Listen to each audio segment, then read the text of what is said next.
Selamat pagi dan selamat menonton kembali di channel Borneo Trader. Bagi Bapak Ibu dan teman-teman yang baru menemukan channel Borneo Trader di YouTube, saya ucapkan selamat bergabung dan selamat menonton. Pada video pagi ini saya akan menganalisa ada 5 saham. Yang pertama ERA, kedua Pegas, ketiga Breeze, keempat KLBF, dan kelima. Dan yang seperti terlihat tadi malam Dow Jones dan S&P 1500 ditutup turun di 1% lebih, dan juga indeks Eropa juga ditutup turun 1,53%. Bagaimana dengan bursa Asia atau indeks Asia? Apakah mengekor pada indeks Amerika dan Eropa? Kita lihat saja nanti pada pembukaannya. Semoga tidak mengekor ya. Kita lanjut. Langsung saja kita ke saham pertama. Saham pertama ada ERA yang pada hari Selasa kemarin ditutup menguat 8,43% ke level harga 1350. Langsung saja kita melihat teknikalnya. Secara teknikal, ERA breakout dari resistennya di 1300 dengan disertai volume yang cukup tinggi dan bahkan lebih tinggi dari volume harian sebelumnya, dan bisa terlihat bar chart di bawah atas 0 langsung terbentuk dan terjadi golden cross di atas 0 untuk indikator MACD. Kemana arah selanjutnya untuk ERA? ERA akan menguji resistennya di 1450, tapi ada resisten MA 150 nya di 1425. Nah, ERA akan ke situ dulu. Selama bertahan di atas 1300, potensi ERA masih bagus, masih berpotensi mengarah untuk jangka menengah ke 1500, menguji MA 200 nya, dan bahkan menutup gap di 1700 untuk ERA. Itu untuk jangka menengah. Untuk jangka pendeknya menguji resistennya dulu di 1425 dan 1450. Seperti itu untuk ERA. ERA juga cukup menarik. Yang mau buy bisa saja buy di harga penutupan kemarin atau harga open nanti pagi. Cut lossnya di 1270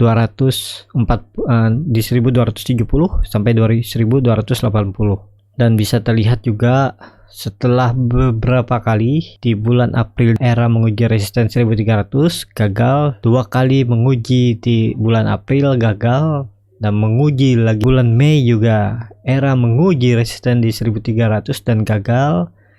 Di bulan Juni sempat naik, tapi di candle ketiga drop lagi dan turun. Dan ini bisa dikatakan berpotensi besar untuk ERA confirm breakout dari 1300 karena disertai volume dan candle yang cukup lebar. Seperti itu untuk ERA, masih berpotensi ke arah 1500 untuk jangka menengah. Lanjut kita ke saham kedua, ada LSIP yang pada hari kemarin ditutup turun ke level harga 870, turun 2,25%. Langsung saja kita ke teknikalnya. LSIP bisa dikatakan apakah ini false breakout setelah dia breakout resisten di 877 pada hari kemarinnya. Di hari Senin dia tutup di 890, tapi pada hari Selasa dia turun lagi koreksi dan tutup di bawah resistennya, tutup di 870. LSIP juga bisa di watchlist atau diperhatikan karena juga sudah 3 kali LSIP menguji resisten di 870 sampai 880. 3 kali di bulan April mencoba, gagal, dan di bulan Juni mencoba lagi dan gagal. Di pertengahan bulan Juni juga mencoba dan gagal, dan di bulan Juli LSIP breakout dan hari ini turun di bawah supportnya 877 atau 880 dengan disertai volume. Walaupun kita tahu belum ada terjadi dead cross untuk LSIP karena indikator biru masih jauh dari indikator merah. Kita lihat hari ini. Kalau hari ini LSIP mampu tutup di 880 atau menyentuh level tertingginya di 900. Level tertingginya di kemarin itu di 920. Kalau LSIP bisa menyentuh level tertingginya di 920, potensi bagus, atau minimal dia bisa tutup di 880 atau 890, bisa spekulasi buy. Resisten terdekatnya ada EMA 150 di 1000 dan EMA 200 di 1080. Jadi seperti itu, kita tunggu besok dulu LSIP. Kalau mampu dia rebound tutup di 880, minimal di 880 atau 890, bisa spekulasi buy. Cut lossnya di 850, seperti itu. Kita lanjut ke saham ketiga, ada Pegas yang pada hari kemarin ditutup menguat 0,4% ke level harga 1140. Langsung saja kita ke teknikalnya. Secara teknikal, Pegas juga mulai menarik karena sudah dua candle di atas support 1120 dan membentuk volume yang tinggi pada hari kemarin. Potensi Pegas menguji resistannya di 1200. Resisten terdekatnya kalau itu di breakout bisa lanjut ke 1300 sampai 1350. Di 1350 ada MA 150. Pegas juga cukup menarik. Selama Pegas tidak turun dari 1120,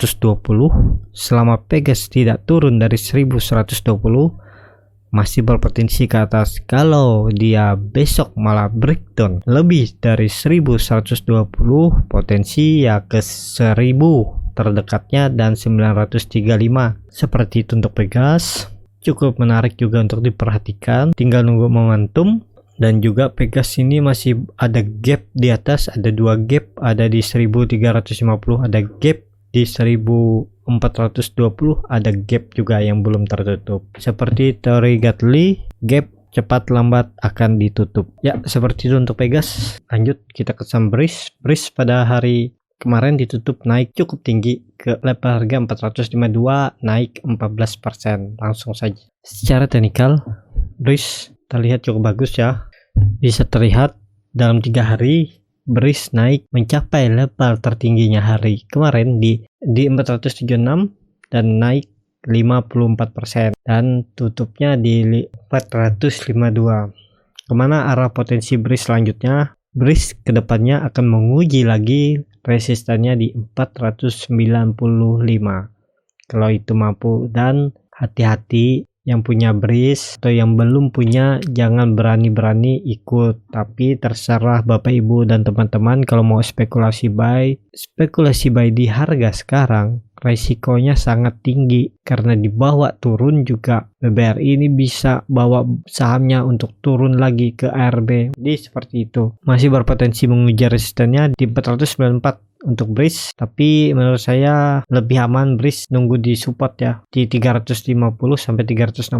Atau tapi kalau kejauhan nunggunya di 355, bisa saja beli di 400, ini nunggu di 400. Cut lossnya di bawah 400 di 380 atau 370 bisa untuk cut loss di situ. Sudah tinggi dalam 3 hari naik 54%, itu sangat luar biasa. BRIS lagi digoreng seperti halnya BJTM dan BJBR, seperti itu. Kita lanjut ke saham KLBF yang pada hari kemarin ditutup turun tipis 0,98% ke level harga 1515. Langsung saja kita ke teknikalnya. Secara teknikal, KLBF mantul dari supportnya, sempat menyentuh level terendahnya hari kemarin di 1405. Di situ ada support kuatnya dan mantul. Untuk kedepannya yang mau spekulasi buy bisa spekulasi buy, cut lossnya di 1470, di 1470. Atau kalau mau lebih beresiko dan potensi untuk kalau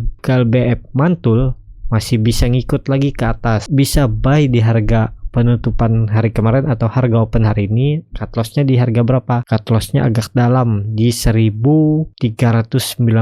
Kalau berani ngambil resiko bisa cut loss di 1390 atau 1380 karena di situ ada EMA 150 dan EMA 60. Tapi itu menurut saya agak kejauhan ya. Mending cut lossnya ya di tadi saya bilang di 1470 atau 1460. Untuk KLBF masih uptrend, masih strong uptrend juga. Potensi terdekat, resisten terdekat yang akan dia uji kalau besok dia rebound di 1588 sampai 1590. Seperti itu. Harusnya selama bertahan di atas 1400 untuk KLBF, selama bertahan di 1400, di situ ada support sideway-nya sebelum dia breakout pada hari Senin, masih aman. Kalau sudah breakdown dari 1400, arahnya ya ke 1300 lagi dan bahkan ke 1200 dan 1100. Ya, seperti itu aja untuk KLBF, masih arahnya ke atas dan sudah dari hari Jumat kemarin terjadi golden cross MACD-nya. Ini bisa terlihat. Ya, seperti itu. Kita lanjut ke saham Sril. Sril pada hari kemarin ditutup turun 2,5% ke level harga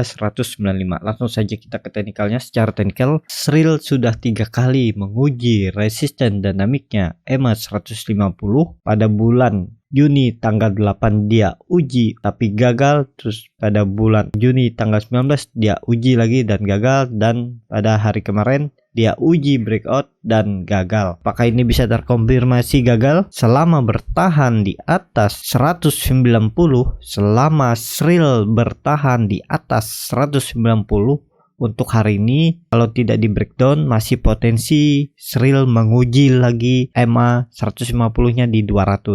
Seperti itu untuk Sril.